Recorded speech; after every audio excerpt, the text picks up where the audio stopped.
Très heureux de vous savoir nombreux devant vos postes téléviseurs. Vous êtes au parfum de l'actualité éducative. Mesdames et messieurs, bienvenue à cette grande session d'information dont j'ai le réel plaisir de vous le présenter. L'Université catholique du Congo, où le Conseil des étudiants de cette alma mater a organisé le mardi dernier une conférence débat sur l'innovation de compétitivité placée sous les thèmes impact des synergies entre les entreprises publiques et les capitales humains universitaires en République démocratique du Congo. Cette activité a eu lieu dans leur grande salle de conférence de cet établissement. Tonton Biongo était présent pour le compte du journal universitaire. C'est par le mot du camarade Martin Kongolo, ministre de la Communication du Conseil des étudiants de l'UCC, qu'a débuté cette conférence de l'innovation et la compétitivité placée sous les thèmes l'impact des synergies entre les entreprises publiques et les capitales humains universitaires en République démocratique du Congo, organisée par ce même Conseil des étudiants de l'Université catholique du Congo. Dans son mot des circonstances, Nestor Nzemoti, vice-président de cette structure, a précisé à l'assistance qu'à l'heure actuelle, où la République démocratique du Congo s'engage dans une dynamique de transformation économique, il est crucial de repenser le lien entre le monde académique et des structures publiques pour bâtir une société plus performante, plus inclusive et innovante. Donc, le capital humain universitaire est riche en créativité et en potentiel constituant une véritable force motrice pour la compétitivité dans nos entreprises publiques.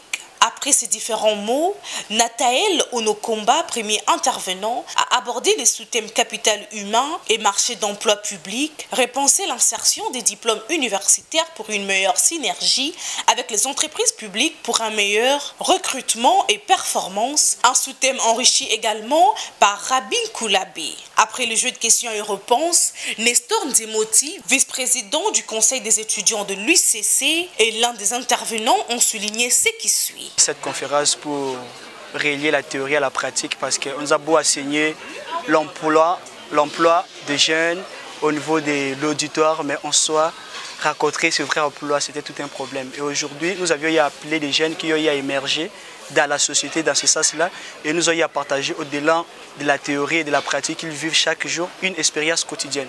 Voilà un peu le but principal de l'organisation de cette conférence du jour. Bon, mon exposé portait sur les engagements de l'État vis-à-vis de la gestion des entreprises publiques, chose qualifiée l'autre fois les entreprises publiques de canal boiteux, tout simplement parce que l'État est un mauvais gestionnaire. Alors ceci encourage les partenariats privés-publics qui donnent naissance à l'accroissement de la satisfaction de services publics vis-à-vis de la population. Donc fort malheureusement, l'État congolais n'est pas encore prêt à admettre cette réalité. Ceci était en réalité l'économie de mon exposé vis-à-vis des étudiants de l'ICC. Notons qu'une photo de souvenir a sanctionné cette activité.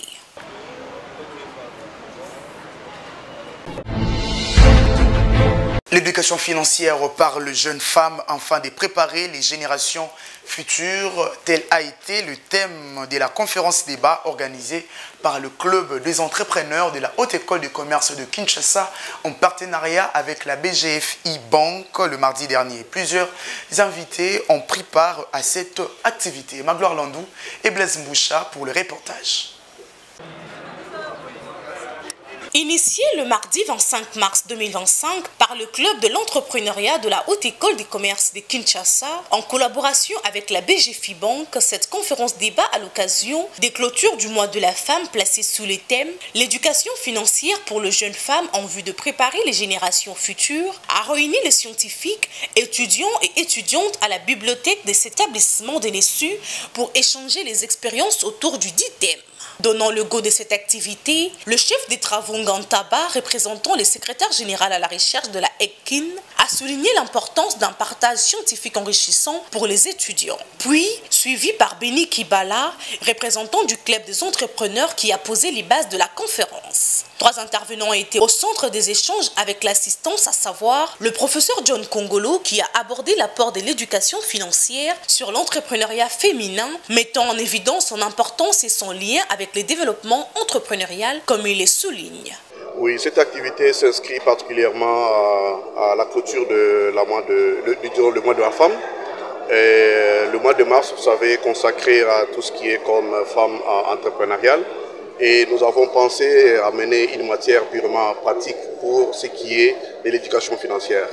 Et l'éducation financière s'inscrit tout simplement dans le cadre de donner à ces jeunes mamans, à ces jeunes femmes, une connaissance sur la pratique de gestion des finances tant soit peu, des petits revenus qu'ils ont pour ceux qui pensent gérer dans le ménage, pour ceux qui pensent faire des start-up, c'est-à-dire des projets ou des entreprises, de pouvoir gérer le petit revenu qu'ils ont à bon escient et avoir dans leur route de gestion, de pouvoir mener une démarche qui puisse amener à faire des économies, à faire des épargnes en vue de dépenses futures. Et ça leur amène carrément à une autonomie financière, à pouvoir transcender tout ce qui est comme barrière de la femme d'accéder au financement. Et par cette discipline financière, par cette connaissance de gestion financière, elles peuvent devenir autonomes et faire de sorte qu'elles ne puissent pas trop dépendre des autres. Renate Kissila, qui a présenté la BGFI Bank, est revenue sur les détails des notions essentielles sur les budgets, épargne, crédit et les négociations financières pendant son intervention. Je suis très contente de me retrouver dans ce cadre éducationnel pour partager la matière sur l'éducation financière et plus précisément avec les femmes. Comme on dit, éduquer une femme, c'est éduquer une nation. Donc je crois que la femme constitue la base ou même le socle de la famille. Si la femme est financièrement éduquée, je crois que les choses vont marcher. Et aussi, il y a la promotion que nous faisons sur l'inclusion financière des femmes. Elles sont pour la plupart un peu marginalisées ou décalées de l'inclusion financière. Nous encourageons les femmes à pouvoir connaître tout ce qu'offrent les offres des institutions financières pour pouvoir les aider à mieux gérer leur argent, quitter du circuit informel et adhérer au circuit formel et ainsi booster l'économie du pays. Pour Madame Muriel, les solutions digitales bancaires jouent un rôle très important qu'il faut s'approprier pour mieux gérer les finances. Cette activité s'est achevée par une session de questions et réponses permettant aux participants d'approfondir leurs connaissances sur les sujets. Au sorti de ces assises, les représentants du club des entrepreneurs de la Haute École des commerces Béni Kibala n'a pas manqué à donner ses impressions quant à ce. Il est au micro de Magloire Landou et Blaise Moucha.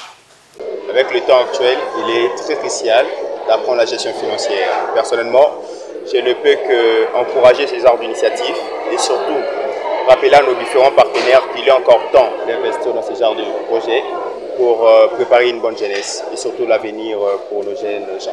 Nous sommes dans le milieu scientifique et on ne peut que vivre dans des conférences pareilles. Aujourd'hui, plusieurs universités sont dans le divers, tout ça, mais nous encourageons la jeunesse à participer de temps en temps dans ce genre de choses parce que dormir tout en retenant une nouvelle chose dans la vie, c'est ça l'important, c'est ça l'essentiel. J'aimerais éveiller la conscience de tous les jeunes femmes. Ces genres d'activités ne viennent pas seulement pour nous montrer des choses, mais ça vient aussi pour rendre les femmes indépendantes. Et nous avons besoin d'un Congo stable d'ici 2030. Et pour avoir un Congo stable d'ici 2030, nous avons besoin de femmes et de jeunes filles conscientes de ce qu'ils sont en train de faire. Restons toujours dans cet établissement, la Haute École de commerce de Kinshasa, sous le leadership de la ministre de l'Enseignement supérieur et universitaire, Marie-Thérèse Sombo, a organisé une conférence débat sous le thème écosystème entrepreneurial dans l'agriculture et l'agro-business en République démocratique du Congo. Opportunités et défis. Cette activité a eu lieu à la bibliothèque centrale de cet établissement. Une fois de plus, Magloire Landou et Blaise Moucha pour le reportage. Préoccupée par les solutions qu'apporte l'entrepreneuriat à toutes les couches de la société, la Haute École des commerces de Kinshasa, en collaboration avec l'ANADEC et PIJAB, a initié ce 21 mars 2025 cette conférence débat placée sous les thèmes « Écosystème entrepreneurial dans l'agriculture et l'agro-business en République démocratique du Congo, opportunités et défis ». Un événement qui a réuni plusieurs invités et étudiants. Dans son discours d'ouverture, le professeur Mirelo Abenga, secrétaire général à la recherche, représentant le directeur général de la Haute École des commerces de Kinshasa a souligné l'importance cruciale de l'agriculture et de l'entrepreneuriat pour répondre aux défis économiques de la RDC. Il a insisté sur la nécessité de transformer l'agriculture en un moteur de croissance et en levier de savoir afin de renforcer la sécurité alimentaire et stimuler l'économie nationale. La conférence d'aujourd'hui, au moins l'étudiant peut comprendre qu'à la fin de ses études, il est appelé à créer pour transformer son milieu. On n'étudie pas par plaisir, on n'étudie pas pour rester chômeur, mais il faut qu'il soit en mesure par lui-même de créer son entreprise. Et je crois qu'avec la conférence d'aujourd'hui, les étudiants sont bien orientés et ils ont eu le nécessaire pour compléter leurs connaissances. Avant d'entrer dans les méandres des échanges vifs, M. Bakenza a présenté l'Agence nationale du développement de l'entrepreneuriat congolais. Il existe un écosystème entrepreneurial dans le pays que le gouvernement a mis en place pour permettre à tout porteur de projet d'être encadré, accompagné jusqu'au lancement de son entreprise. Et là, cet écosystème prend en compte les institutions d'appui à l'entrepreneuriat qui apportent non seulement l'appui managérial, mais aussi l'appui financier à travers les mécanismes de fonds de garantie, mais aussi jusqu'à l'accompagnement, à l'accès au marché et autres opportunités d'affaires. Suivi de M. Chibumbu, directeur général de l'ANADEC, qui a détaillé les missions de l'agence, notamment l'accompagnement de porteurs de projets à travers de formations, ainsi que son rôle dans la formalisation des entreprises. M. Bob Boubacha Mabungu, coordonnateur du projet d'entrepreneuriat de jeunes dans l'agriculture et l'agrobusiness, PEJAB ainsi, a présenté les objectifs de ce programme visant à encourager la création d'entreprises par le jeune diplômé en vue de lutter contre le chômage pour améliorer la valeur ajoutée du secteur agricole et à instaurer un financement durable pour les activités agricoles. Monsieur Kibindoua, représentant du directeur général du Fonds des garanties pour l'entrepreneuriat au Congo, FOGEC ainsi, a expliqué les mécanismes financiers de soutien tels que la garantie bancaire, les subventions, la prise de participation et l'innovation financière devant faciliter l'accès des entrepreneurs au financement nécessaire à leurs projets. De son côté, Zoumana Ousmane Bamba, représentant de l'Institut international de l'agriculture tropicale, a abordé les actions de son institution pour renforcer la préparation de jeunes aux métiers du secteur agroalimentaire en mettant l'accent sur l'information, la sensibilisation et la création d'un environnement favorable à l'insertion et à l'autonomisation de jeunes entrepreneurs. Enfin, une session des questions-réponses a permis d'approfondir les échanges et d'enrichir les discussions autour des enjeux de l'agrobusiness et l'entrepreneuriat en République démocratique du Congo. Il convient de noter que l'ANADEC, le FOGEC et l'EPIJAB sont des structures étatiques dédiées à la promotion de l'entrepreneuriat en RDC, soutenant concrètement les initiatives entrepreneuriales dans le pays. Alors, le protocole. Mars 2025, avec les femmes de l'Institut supérieur des techniques médicales de Kinshasa, la Congolaise, consciente de ses responsabilités professionnelles et familiales, déterminée à atteindre ses ambitions pour la République démocratique du Congo au sommet de l'échelle. C'est le thème de la conférence débat organisée par les femmes des réseaux des femmes de l'enseignement supérieur et universitaire de l'Institut supérieur des techniques médicales de Kinshasa. C'était au sein de cet établissement. Tonton Biongo pour le reportage.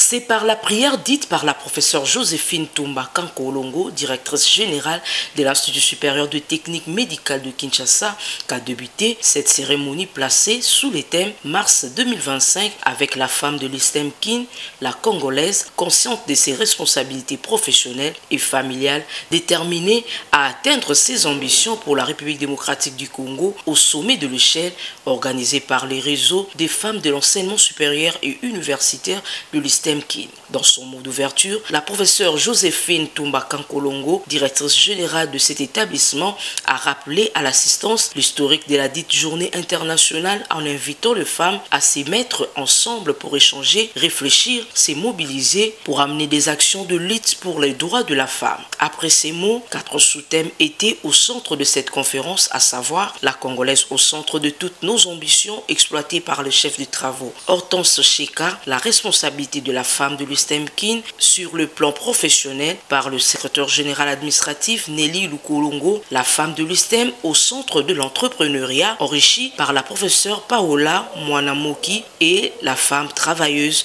face aux responsabilités familiales épinglées par la chef de division Adèle Niembo. Après ces exposés, l'air était aux échanges qui ont poussé la directrice générale de l'ISTEM Kin à placer un mot en ces termes. Les avancées socio-politico-économiques sont vastes et nous remarquons que les femmes se mettent souvent en marge de ces avancées parce qu'elles ne savent pas qu'elles ont la potentialité de pouvoir également poser la pierre à l'édifice de la construction d'un État, d'un pays. Voilà pourquoi aujourd'hui nous voudrions leur lancer ce message, leur dire qu'elles en ont la capacité. D'ailleurs, si nous regardons les recherches scientifiques qui sont faites, il est dit que les femmes ont un quotient intellectuel plus élevé que les hommes et donc par rapport à cela, elles ne le savent pas. Voilà pourquoi aujourd'hui nous voudrions leur dire qu'elles ne restent pas en marge, qu'elles osent, qu'elles soient nombreuses dans les postes de responsabilité justement pour défendre les droits de la femme. Parce que si nous laissons les hommes défendre nos droits, ils ne seront pas mieux défendre nos droits que nous-mêmes parce que nous connaissons. Nous connaissons bien la constitution de la femme, nous savons comment la femme réfléchit, comment la femme réagit, comment elle est physiologiquement constituée et par là nous pouvons prendre des décisions qui vont dans le sens justement de pouvoir considérer également la femme à sa plus juste valeur. Il faut signaler que cette conférence est clôturée par la remise des diplômes d'honneur dans une ambiance festive.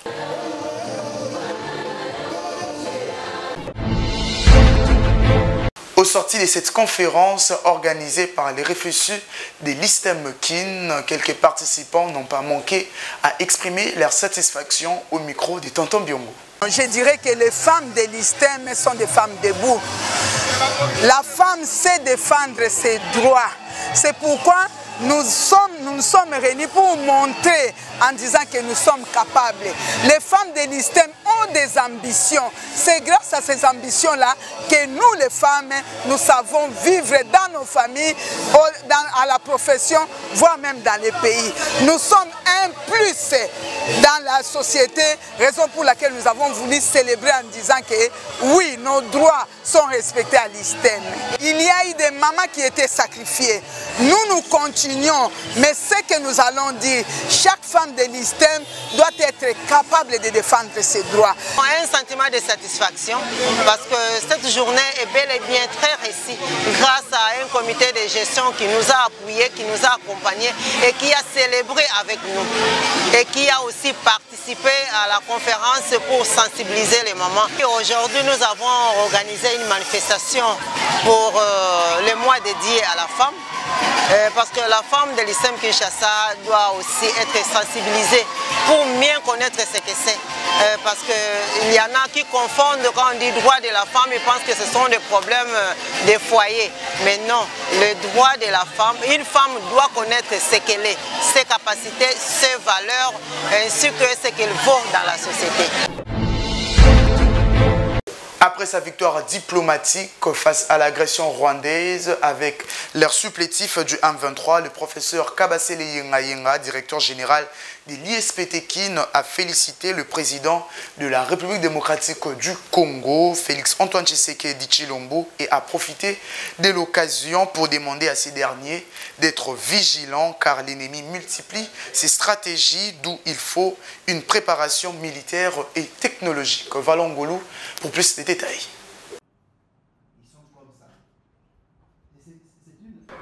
La sortie médiatique du professeur Kabasele Yenga, directeur général de l'Institut supérieur pédagogique technique de Kinshasa, s'inscrit avant tout comme un hommage au président de la République Félix Antoine Tshisekedi Tshilombo, commandant suprême des forces armées congolaises. Ces derniers œuvrent sans relâche pour restaurer la paix sur l'ensemble du territoire national. Après sa récente victoire diplomatique contre les agresseurs de la RDC, le professeur Kabasele, au nom de la communauté universitaire, a félicité les présidents pour ses efforts déterminants. Je viens de constater là que Félix Antoine Tshisekedi Tshilombo a une longueur d'avance sur beaucoup de politiciens qui habitent la planète Terre. Je pense que à la Sorbonne et à Massachusetts, à Boston et à MIT, on devra écrire des livres sur l'intelligence politique de Félix Tshisekedi. Il a su transformer la défaite de son armée en une victoire diplomatique. En tant que scientifique averti, il a également tiré la sonnette d'alarme, appelant à la mise en place des stratégies dissuasives pour assurer une paix durable. Celui qui veut la paix prépare la guerre, dit-on, a-t-il souligné, rappelant l'importance d'une défense nationale solide et proactive. L'ISPT lance un appel pressant au chef de l'État pour que l'on crée une agence aérospatiale. 1. 2. Qu'on donne au Congo le satellite de télécommunications et une constellation de satellites à défilement. 3. Qu'on construise au Congo des stations terriennes pour être sur les big data. 4. Qu'on propulse les écoles polytechniques militaires. 5. Qu'on fasse du service militaire un service obligatoire, généralisé. Qu'on change la Constitution pour mettre ces termes dans la Constitution, afin que ça puisse être dans la mer des lois. Qu'on ne dorme pas. Oh, on a gagné sur le plan diplomatique. Qui veut la paix, prépare la guerre. La guerre aujourd'hui est numérique, technologique, satellitaire, avec des drones, avec des capteurs.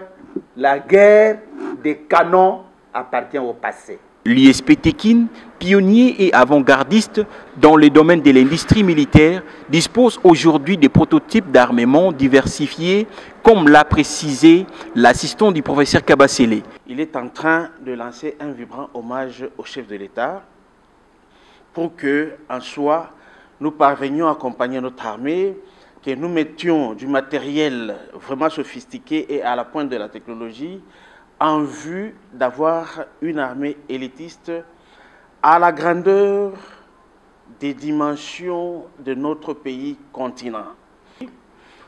Aujourd'hui, c'est une guerre à distance, une guerre téléguidée, dont les cibles seront géolocalisées.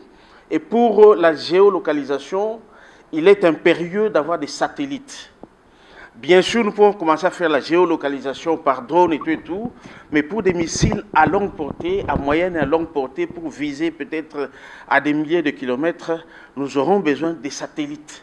Cette avancée représente une contribution majeure à la défense nationale qui mérite un soutien du chef de l'État. En effet, la protection des frontières de la RDC est une question de souveraineté et de survie pour les pays.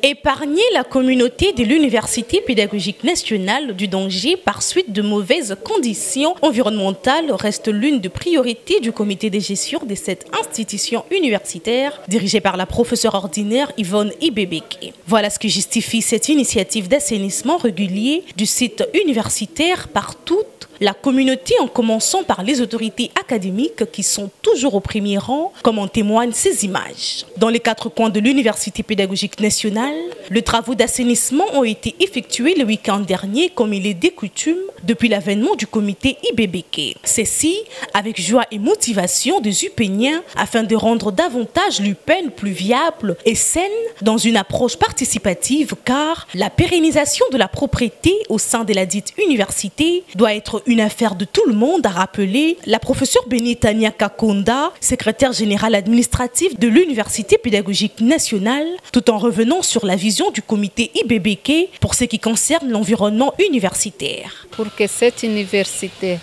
reste avec son cachet d'une université pédagogique nationale, on enseigne les valeurs, mais les valeurs aussi c'est au niveau de l'environnement. Apprendre à notre jeunesse, à toute la communauté universitaire, que l'environnement, les soins de l'environnement est l'affaire de nous tous. Cela commence dans un milieu éducatif. Et nous n'avons pas manqué de toucher et le comité de gestion lui-même comme modèle. Nous avons pris les doyens des facultés, le chef de département, les professeurs, les scientifiques, les étudiants pour dire venons, sensibilisons-nous, mettons-nous au travail pour que notre université reste l'université modèle en propriété. Il y a lieu de noter que la propriété préserve la santé physique et mentale, ce qui produit un sentiment de bien-être et favorise un développement global. Comment ça va? Elle se fait sur une bougie de plus. Elle, c'est Céline Kapinga Yaya, petite sœur à Derry Ipala. À cette occasion, la rédaction du journal universitaire lui souhaite un heureux anniversaire. En ce jour si spécial, c'est nos cœurs qui te parlent. Nous te souhaitons tous les bonheurs du monde, longévité, prospérité. We love you so much, love you so much. Na bastati basoris na biso lelo, kakayo na yo. Love you so much.